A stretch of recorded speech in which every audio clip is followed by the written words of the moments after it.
We live in the shadow of Silicon Valley. We think that innovation began with the microchip and the internet, but if you could travel back to the mid-1800s, you would find a world just as obsessed with disruption as we are today. Massive empires were built not on software, but on copper wires, steam pressure, and mechanical gears. These were the forgotten tech giants that wired the world before electricity was even understood. Today on YieldVerse, we are going back to the original Silicon Valley's the 19th century empires that laid the blueprint for the digital panopticon we live in today. If you want to know where the future is going, you have to see where it actually began.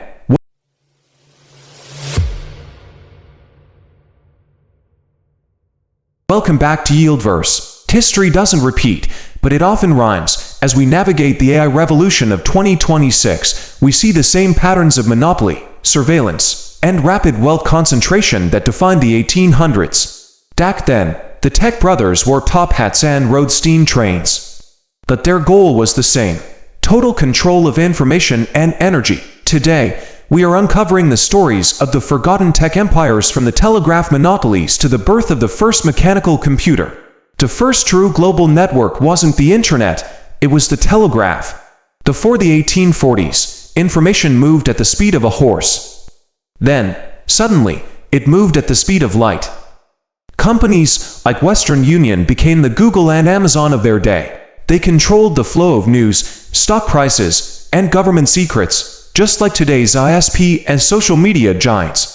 These telegraph empires used their first mover advantage to crush competition and create a digital curtain over the globe. If you controlled the wire, you controlled the truth. This was the first time in history that information became a commodity, more valuable than gold.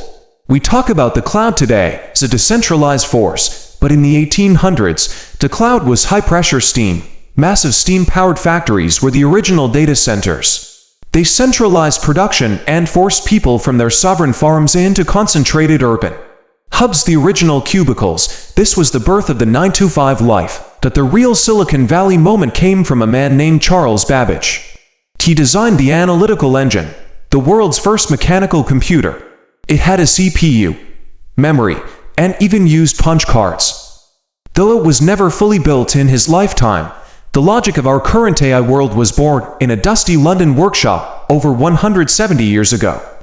With great tech comes great inequality. The 1800s tech boom created the robber barons, men like Vanderbilt and Rockefeller, who controlled the hardware of the world, the railroads and the oil. They didn't just build businesses. They built moats, just like Apple's ecosystem or Google's search dominance. These 19th century empires ensured that no one could participate in the economy without paying them a toll. Why does this matter to us at YieldVerse? Because the forgotten tech empires show us that technology is always a double-edged sword. It can liberate or it can enslave.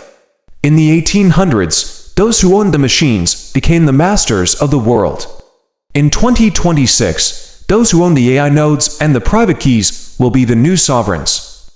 The lesson is simple: never trust the infrastructure you don't own. The telegraph was centralized, and so is the modern internet.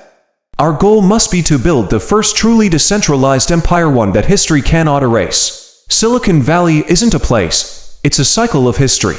We are living through the same shift that our ancestors did, the transition from one era of power to the next. The empires of the 1800s are gone, but their blueprints remain. Which 19th century invention do you think had the biggest impact on our world today? Was it the telegraph or the steam engine? Let me know in the comments below. And if you want to understand the hidden history of money and power, hit that subscribe button and join the YieldVerse community. Stay sovereign. I'm your host, and I'll see you in the next one.